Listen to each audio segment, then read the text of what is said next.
Vamos lá. Vamos imaginar uma situação bem concreta. Ok. Pense numa cidade costeira, daquelas bem tranquilas. Agora, imagine um furacão categoria 5 varrendo essa cidade do mapa. Nossa. Ruas alagadas, casas destruídas, sem energia, o caos total. Certo. E no meio disso tudo, a água potável vira ouro. E tem uma pequena loja de bairro, sabe? Daquelas de família, que por sorte ou por preparo, tem um estoque gigante de água mineral. A pergunta que não quer calar é: qual o preço justo por uma garrafa d'água agora? O mesmo de antes? Ou o preço que o desespero das pessoas permite cobrar? Pois é, essa pergunta já te coloca num beco sem saída, né? Não tem uma resposta fácil. De jeito nenhum. De um lado, nosso instinto grita que é errado lucrar com a tragédia. Do outro lado, do outro tem uma lógica econômica bem poderosa. Exatamente. E é nesse vespeiro que a gente vai mergulhar hoje. O material que a gente tem em mãos é um debate fascinante, quase uma briga de rua filosófica, Sim. que coloca justamente a lógica fria do mercado contra as nossas intuições sobre o que é certo, o que é justo. Isso. Então, a nossa missão aqui é dissecar esses argumentos, entender de onde eles vêm e por que eles são tão convincentes para quem os defende. É basicamente analisar o choque de duas visões de mundo, né? Uma que aposta tudo na eficiência do mercado Isso. e outra que coloca a justiça social em primeiro lugar. E o que torna essa discussão tão potente é que ela não é só teórica. Não mesmo. Ela acontece no mundo real toda vez que uma crise aparece. Com certeza. Para a gente começar a entender essa briga, o material faz uma distinção que é, a chave de tudo. Qual seria? Ele separa o interesse próprio do dono da loja que quer maximizar o lucro do interesse próprio de, digamos, uma mãe solo com 2 filhos. Que precisa de água para eles. Exato, para eles não desidratarem. São 2 interesses próprios na mesmíssima situação. Só que eles são vistos de formas moralmente opostas no debate. O interesse da mãe é pela sobrevivência. É imediato, é básico. Não é uma escolha. Não é uma escolha. Já o do vendedor é uma oportunidade de ganho financeiro. E um ganho, aliás, que só existe por causa da desgraça dos outros. Exato. Não é um lucro normal de um bom negócio. É um lucro de catástrofe. O contraste que o material pinta é brutal. De um lado, a necessidade de viver. Do outro, a chance de um lucro que, na linguagem figurada do debate, poderia financiar um iate. A grande provocação que surge daí é: será que a gente deve deixar essa lógica de mercado, do interesse financeiro, infectar todas as áreas da vida? Especialmente nesses momentos, né? Exato. Especialmente em momentos onde a linha entre viver e morrer é tão fina. E essa pergunta nos força a dar um passo para trás e questionar uma coisa fundamental. O quê? Todo interesse próprio tem o mesmo peso moral? Aparentemente não. E isso abre a porta para outra questão ainda maior. Será que existem momentos em que a comunidade, o coletivo, tem que suspender as regras normais do mercado? Olha, agora a prioridade é a sobrevivência de todo mundo. Exatamente. Esse ponto de partida define o tom de todo o resto da discussão. Ok, vamos mergulhar nisso. Porque a nossa primeira reação, o instinto, é demonizar o dono da loja, né? Chamar de aproveitador, de mercenário. Claro. Mas e aqui a coisa começa a ficar complexa. Existe um argumento muito bem construído a favor do que ele está fazendo. Parece um absurdo, mas a lógica é forte. O material chama de o argumento da eficiência. E é um argumento sedutor, porque ele pede pra gente deixar a emoção de lado e pensar nas consequências a longo prazo. É um apelo à razão, não ao coração. Isso. A ideia central é que preços altos, por mais que doam no bolso, funcionam como um sinalizador, um farol potentíssimo no meio do caos. Um sinalizador? Como assim? Um distribuidor de água numa cidade vizinha, a 200 quilômetros, que não foi afetada. Ok.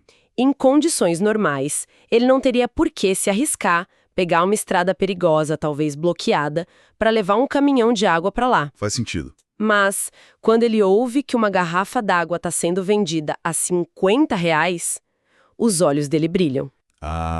Aquele preço exorbitante é um incentivo que ele precisava para assumir o risco e o custo da viagem. Entendi.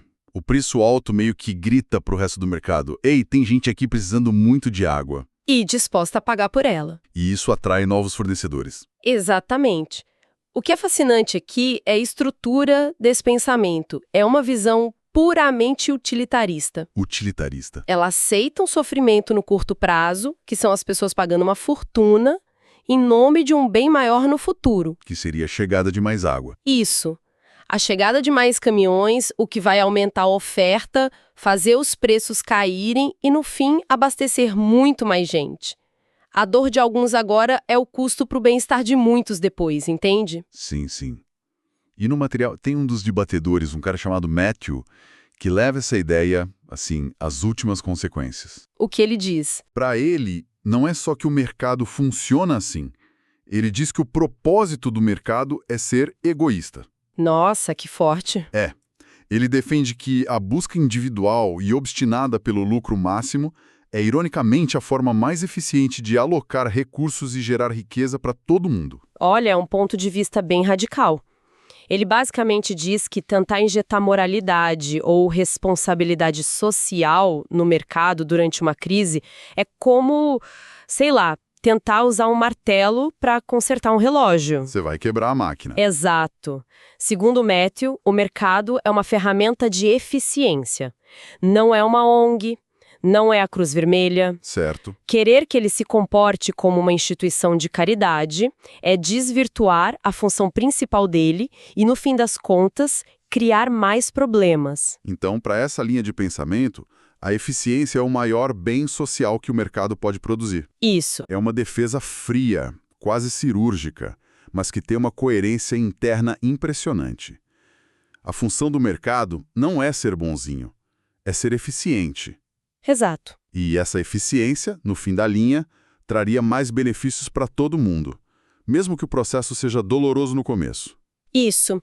O argumento é que, ao garantir a eficiência, você garante que mais recursos sejam criados e distribuídos.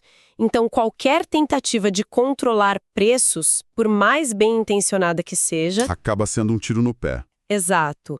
Você pode até ajudar aquela mãe a comprar água mais barata hoje, mas talvez esteja impedindo que 10 outras famílias tenham acesso à água amanhã. Porque os fornecedores não se sentiram incentivados a ir até lá. Precisamente. Certo. A lógica da eficiência está bem clara, mas é aí que o debate vira de ponta cabeça. É aqui que fica interessante. Porque o contra-argumento não tenta nem discutir se o preço alto é eficiente ou não. Ele muda o campo de batalha. A pergunta deixa de ser o que funciona melhor e passa a ser o que é justo. É justo que, numa catástrofe que ninguém escolheu, uma pessoa fique sem água para beber só porque não tem dinheiro na carteira naquele momento? E essa troca de pergunta muda tudo. É como se um lado estivesse jogando xadrez e o outro pôquer. Boa analogia. A perspectiva da justiça argumenta que existem momentos em que a nossa vulnerabilidade como seres humanos e a nossa responsabilidade uns com os outros tem que passar por cima da lógica de mercado. Certo. A ideia é que certos bens, tipo água, comida, remédios, são tão essenciais que a distribuição deles não pode ser baseada só na capacidade de pagar, pelo menos não numa crise. Isso nos leva a um ponto específico e bem quente do debate, que é o direito do dono da loja de lucrar. Ah, sim. O outro participante, o Alex, defende isso com unhas e dentes. O argumento dele é super direto. Todo mundo tem direito ao fruto do seu trabalho e da sua propriedade. Um argumento libertário clássico. Se o estoque de água é dele e a situação permite que esse estoque gere mais lucro, esse direito continua valendo. Só que aí vem a réplica do Michael Sandel, que está mediando o debate, e é uma pancada. O que ele fala? Esse lucro todo é mesmo fruto do trabalho ou é só sorte? Boa pergunta. O dono da loja não fabricou o furacão. Ele não fez nenhuma inovação. Ele não trabalhou mais horas. A demanda explodiu por causa de um desastre natural. Certo. Então, por que ele teria o direito moral a esse lucro que caiu do céu? Um lucro que só existe por causa do sofrimento dos vizinhos dele. Essa pergunta é muito boa, porque ela diferencia o lucro de um inventor, que cria algo novo, do lucro de alguém que só estava no lugar certo, na hora certa, com o produto certo. Exato. E a resposta do Alex é de uma honestidade que chega a ser chocante. Ele responde na lata. Porque você tem sorte. Simples assim. É brutal, não é? Para ele, a sorte é um componente do jogo. Quem tem a sorte fica com o prêmio. Ele não vê diferença moral nisso. E ele ainda faz uma comparação para defender o ponto dele. Ele diz: é a mesma sorte que o Mark Zuckerberg teve ao ter a ideia do Facebook na hora certa. Aí ele faz essa conexão. Faz. E aí ele questiona: por que alguém teria o direito de tirar os lucros do Zuckerberg? Ele está igualando a sorte de ter uma ideia bilionária com a sorte de ter um estoque de água durante um furacão. Isso faz sentido. Bom, é exatamente aí que o debate pega fogo. Se a gente conectar isso ao quadro geral, o que temos são duas ideias de justiça batendo de frente, completamente opostas. De um lado, a justiça defendida pelo Alex. Justiça é o direito à propriedade e ao que ela pode gerar. Seja por esforço, seja por sorte. Ponto. Sem discussão. Interferir nisso é roubo. É o Estado ou a sociedade tirando o que é seu por direito. Nessa visão, sorte e mérito quase se confundem, sabe? Se a sorte te favoreceu, o mérito de colher os frutos é seu. Ok, essa é uma visão. E qual seria a outra definição de justiça, então? Do outro lado, temos a justiça como equidade, como cuidado comunitário. Essa visão, que está na pergunta do Sandel, diz que a sociedade tem sim uma obrigação de garantir que todos tenham acesso ao mínimo para sobreviver. Especialmente numa crise. Exatamente. Nessa ótica, o direito individual de propriedade não é absoluto. Ele pode e deve ser limitado quando entra em conflito com o direito à vida, à dignidade da comunidade. Então não se trata de roubar o lucro do vendedor. Não, mas de reconhecer que a comunidade tem prioridade quando o sistema todo entra em colapso. É a ideia de que a gente está no mesmo barco e, no meio da tempestade, algumas regras de convivência se sobrepõem aos direitos individuais de antes. Então, para resumir, o que tudo isso significa? De um lado, a gente tem a turma da eficiência. Isso. Eles dizem que o preço alto parece cruel, mas é um mal necessário. É o que atrai mais ajuda e, a longo prazo, resolve o problema. E, além disso, proibir esse preço seria injusto com o dono do estoque. Exato. É uma mistura de lógica utilitarista com o princípio libertário do direito à propriedade. É um argumento forte, racional, consistente com uma certa visão de mundo. E do outro lado? Do outro lado, temos o pessoal da justiça comunitária. Para eles, a discussão não é sobre eficiência, é sobre moral. É sobre o tipo de sociedade que a gente quer ser. Exatamente. Eles questionam se temos o direito de lucrar com o desespero e afirmam que, em emergências, a solidariedade e a garantia da sobrevivência de todos devem falar mais alto que as leis do mercado. Duas visões de mundo que parecem não conversarem entre si. Uma focada na lógica, nos resultados, no indivíduo. E a outra na empatia, nos valores e no coletivo. E o mais interessante é que o material não aponta um vencedor, né? Ele só expõe a fratura. É verdade. Exato. E essa discussão toda nos deixa com uma questão final, uma provocação para a gente levar para casa. Qual seria? O debate todo foca muito na moralidade das ações do vendedor. Ele é um herói da eficiência ou um vilão aproveitador? Certo. Mas e se a gente virasse a câmera?